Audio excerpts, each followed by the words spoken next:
Премиерот Христијан Мицкоски вели дека е исклучително задоволен од извештајот на Европската комисија за напредокот на земјава.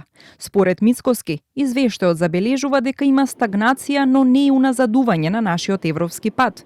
Но сепак, тој е на ставот дека за Европската унија би биле најдобри, доколку би се согласиле на уставните измени. Да ги направиме уставните измени најдобрите. И потоа да добиеме ново вето и повторно нови проблеми. Тогаш сигурно ќе добиеме петка и ќе бидеме шампиони, фронтранери. Но од она кое што е таму напишано, јас сум исклучително задоволен, бидејќи нема назадување.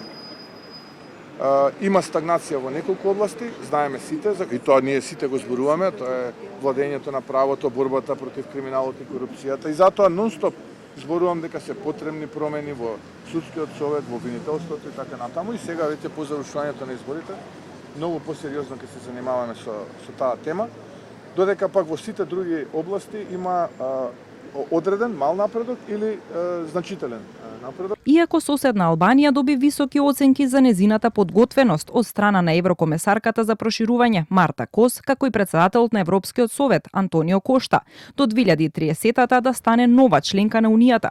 Премиерот Мицкоски изјави оти не се согласува со нивната констатација дека Албанија е подобро подготвена од Македонија. Не можам да се сложам со констатацијата дека има некои други земји кои што се пред нас, например ние сме многу пред Албанија, условно кажано, дури во 8 области сме пред Албанија.